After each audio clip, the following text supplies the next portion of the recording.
Kapin 900 na ka mga barangay ang natala sa Philippine Drug Enforcement Agency kon PDEA 11 nga drug-cleared barangays sa Region 11 karong tuiga. Dinhi sa Davao Region 945 kini out of 1,162 ka mga barangay.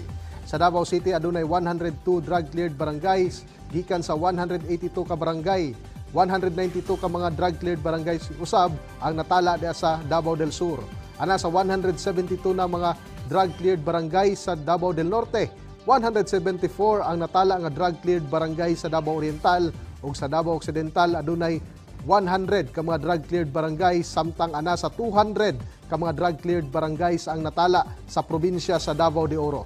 Sumala pa sa spokesperson sa PDEA 11 nga si Noli Di Maandal nga mao mga drug-cleared barangays posible pa nga madugagan pa sa bulan sa Nobyembre pagkahuman sa Barangay and Sangguniang Kabataan Elections kon BSKE 2023. Nanawagan usab ang mga opisyal sa katawhan nga tabangan sila batok sa war on drugs. Yung Sir James, the PDEA, PNP, other law enforcement agencies cannot do it alone eh. So the problem rests upon us. Yes. So it starts within ourselves. So every individual must do their share and contribute to the battle against illegal drugs. Samtang pipila ka mga police officer o unit officers ang nirelieve o girilib o na-assign sa naglahing police station o units offices ilawom sa Davao City Police Office kun DCPO.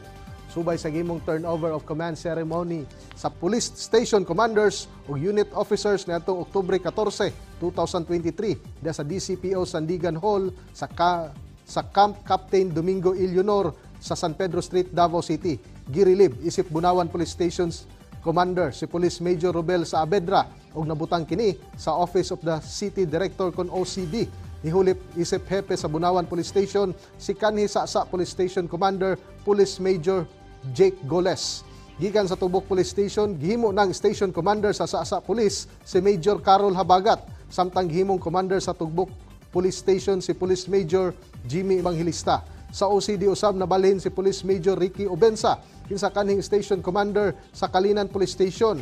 Ni Police Station Commander sa Kalinan gikan sa Los Amigos si Police Major Alberto Abella, samtang gikan sa San Pedro Police Station dilingkod usab isip Station Commander sa Los Amigos Police Station si Police Major Mark Hedsel Colaste.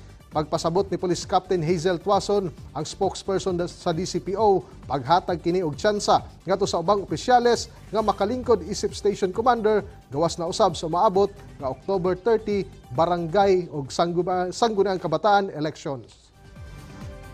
Pero ang kanan sir nato iklaro sir karang tawa PCTV ni TV sir wala na sila mga tala sir ha.